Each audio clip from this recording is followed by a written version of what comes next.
So you have to be really careful with all the electronics, especially phones now that connect right to the internet. Yeah, because that's really problematic. You mentioned a situation before our interview here where you would try to make eye contact with a girl in a mall. Can you tell us about that? Yeah, one of the street things that happens, because we're talking about a whole different culture. We're talking about a street culture, right? So one of the things that every girl is taught is that she can only make eye contact with her pimp or with the guy that's hired her. We call him a John, right? So the pimp or the John. And so that's the only people she can make eye contact with in her lifetime, as long as she's with a pimp. So one of the ways I tell if a girl's been trafficked or not is she has this, her head's always down.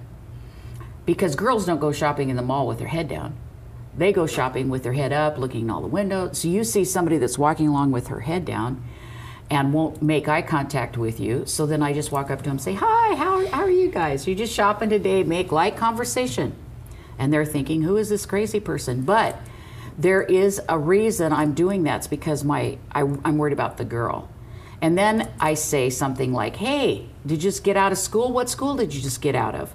Because if they've actually been trafficked from city to city, they don't even know the names here. So if you're at the Vancouver Mall, you see somebody walking along, shuffling, you know, keeping their head down, shuffling their feet, that's a sign.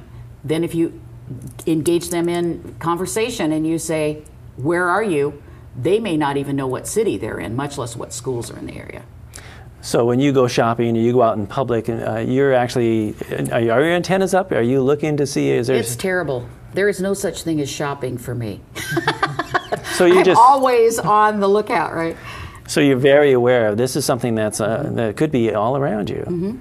Absolutely. How often do you run into a situation like that? I would say maybe I run into that situation 3 out of 6 times that I'm in a mall. Really? Within a month? Within a mall? In a mall. In a mall. How often? 3 to 6 times? 3 to 6, every 3 to 6 times I am aware that something bad could be going on and I go and check on it. Absolutely. So it's often enough that everybody needs to be aware of it. And one of the questions I'm always asked is, how can we be involved? Well, we have a hotline number, and anybody's free to give me a text and let me know where you're having trouble. But of course, if you think there is a girl who has been trafficked, dial 911. Get the police there. You don't, you know, they always say, is this an emergency? Well, if some kid has been taken, I would say yes, and they say yes. They say yes. Are the police tuned into this? You can say, if you call and say, you know, this by the description, this gal looks like she's being trafficked. Absolutely. Or this guy. Yes. And you could call, just simply call 911 and say, hey, yes, these have the symptoms. I'm just being a responsible citizen here. Will the 911 operator normally think that, no, that's... No, they will put you through. They'll usually put you through. Then if you saw somebody like that, and you did say you're not quite as brave as I am and you didn't quite know, I would actually just kind of follow them, kind of trail them through the mall, and as they leave, get the description of the car and the driver and the license plate, and then just dial that in. I think I might have seen this person being not comfortable with who they were with. What about vulnerable situations like at a bowling alley or something like that? Yeah, I've been in that one. Can you tell us about that? Yeah, I was at a bowling alley, and they had, you know, they all have arcade games and stuff, and so I was looking at the kids in the arcade, and my mental thing is, you know, to see who would be trafficked. I thought to myself, you know, if there were 2 girls ever going to be trafficked, it would be those 2 girls right there. So, bowled, left the bowling alley, and right outside, when I left, were those 2 girls talking to a very tall, good-looking, blonde-haired, 25-year-old man driving a brand new Mercedes. So I walked up and I said, girls, how you doing tonight? You know, and how did they respond? They said, oh, well, we're just standing here talking to this guy. I said, well, how long have you known him? And, oh, we just met, you know. And I said, you know, it's time for you to go back in.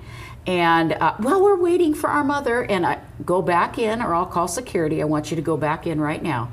And they did go back in. And then I looked at the guy and said, your license plate is XYZ123. I'm dialing 911 right now. And I dialed it. And that was that. And he was out of there within 2.5 minutes. I promised my husband I would not get killed, right? So I'm very That's careful. where you'll draw the limit. I draw the line. line. Yeah, yeah. How long have you been involved in this organization? We have been a nonprofit since November 1992, but I have been rescuing children for 23 years. You've rescued children. Okay, so you've seen the symptoms, you know how it works. Can you tell us about a situation where you actually rescued a girl or a guy? Well, I rescued 11 kids one night. One night? In one night. And I could have rescued probably 30 that same night. I didn't have room for them. But I was in another country. This was not in the United States. I was in another country, and they were the children of our military men and prostitutes.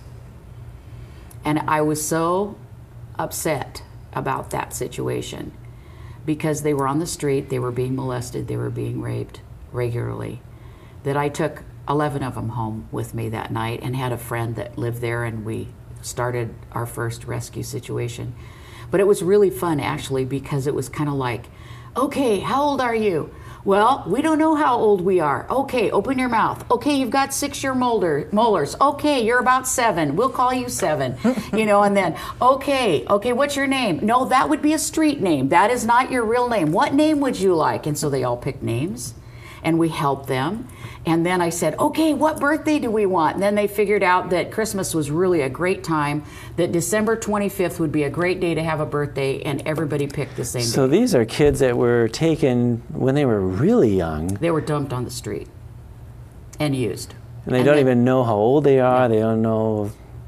What a life. There's a huge, if you could possibly imagine the world, that every child that is not born in a hospital is an undocumented child and can be trafficked anywhere in the world because they have no names, birthdays, and they have no country of origin. So that's another thing that we're getting our fingers into right now, is starting to try to get undocumented children documented. We don't run into that a lot in the United States. In the United States, yeah. You were normally born in a hospital, or if you're born, you've got people there. Mom knew she needed to take you down, and What about public places? Like, you got public transit, and can you tell us about, is that, some people say, for instance, light rail, oh, don't bring light rail here. They say it's crime rail, it's loot rail, and they say that. But what is it really? It is crime rail. I think we can just look at what's happened to the rest of our community. Gresham, the gangs, everybody moved to Gresham. The shocker for me was Clackamas Town Center, because I worked down there and looked for sex trafficked kids all the time. But as soon as the light rail went in, there were probably 25 more security guards down there than ever before, because down where? Clackamas Town Center. Because everybody was, the gangs and everything were moving that way. Now they had access. Beaverton has problems. Beaverton has a very bad section. You never hear that about Beaverton, but it does. And then, so my thing is keep light rail out of Vancouver, because we also then keep the gangs, trafficking, everything would explode on our end if it comes to Vancouver, and it will. Well, so we need to stop that if there's any way possible. David, could you take care of that? Well, the citizens can have to take care of that. The citizens I'm just do one have voice. to step up. Yeah. What can we do to take care of that? We can get people involved in our community, and we have a few people aren't going to make much difference, but people engaging in the process. Right here, we're in the middle of an election season. Well, what leadership do you want? You want leadership that's going to bring light rail here and put us in debt to do it? Yeah. Well, get involved. Find out who they are. Make a difference. We'll help people to see that. They can make up their own minds who they want on those issues.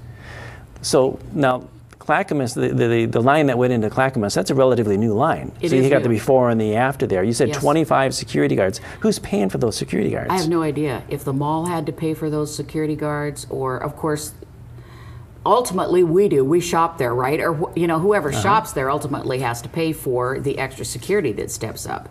It's not, somebody has to pay for it. You're absolutely right. So the light rail is serving as a conduit to, are the there's gang members and their pimps that are using that public transportation? Absolutely.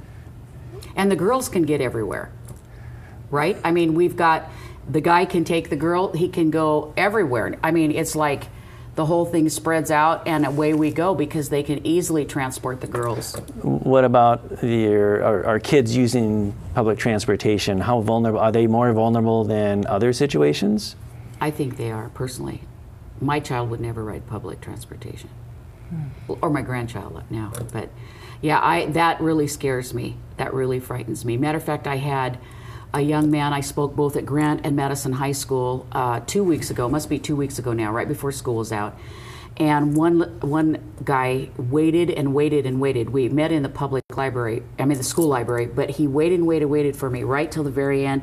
He was already at the door because he didn't want to talk in front of everybody else. And he came up to me and he said, "These guys are working every bus stop on this street." And he said, "It scares me. Here's a 17-year-old kid, big kid, afraid of who's at the bus stops and who's at the light rail stops." It is a serious problem. And some of these kids don't have any other way to get to school. So, if I could interject, sure. As parents, we're conditioned to identify the red flags, which has often been, in the past, drugs. And when I hear about an abduction in my neighborhood, I'm thinking sex. I'm not thinking sex trafficking. The idea of rape, it's for that moment, and my mind doesn't go any further than that. It's that guy's it's a one-time thing. One-time thing. It's an exception. I'm not thinking of that abduction. That man or the abductor, his intention was to actually keep this commodity, if you will, this person, for this sex trafficking. If we could bring sex trafficking into the same level, the same arena as drugs, alcohol, physical, domestic abuse, violence, and actually have that be part of our culture and our thought process, it, I think, would help parents become more aware that this needs to be the same as everything else that we've been taught. It's just not been out there as much. There's not been as much awareness. That's right. And it's not new, but the visibility is becoming more new.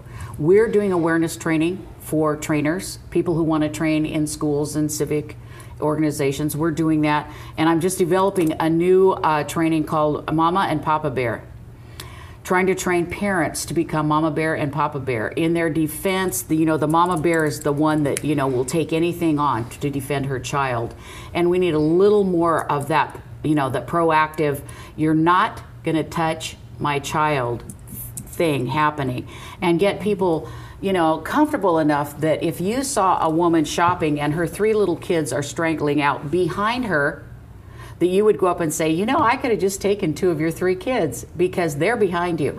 It takes a lot of guts to do that. It could be very hard to do that, but when you see her children at risk, that really is a motivator. So not only look out for your own kids, but also keep an eye for others. Everybody because else's. We're in a community here, and you don't know what you might have just protected. You just might have prevented something very bad from happening. And you don't want to go home feeling like, I should have, I could have. Yeah. I'm thinking back to your story about the 2 girls at the bowling alley. I'm that type of person that will watch as I pass by what's going on there, and bringing back this whole idea of what automatically comes to my mind is drugs. And so if I don't see anything pass hands or don't see anything going on, I think it's safe. I need to start thinking differently. Yes, yeah. And maybe just go stand there and be a friend to these girls and say, how you doing? Well, good. We'll just wait here till your mom comes. Yeah. You don't even have to confront him. No, you don't have to say be confrontational. No, don't even have to say anything to them. You could just stand behind them until the mom comes. You see they're in the car safely, and away you go. Don't have to say a word. That's how citizens can get involved, yet stay safe. Because I think there's always that feeling of, well, I'm going to risk my safety, so why should I get involved? Why should I try to make a difference? Well, we have neighborhood watch just simply for watching houses getting broken into, that kind of thing, but we really have a citizen watch here where you're watching for other people's kids. Yes, we are. We should be.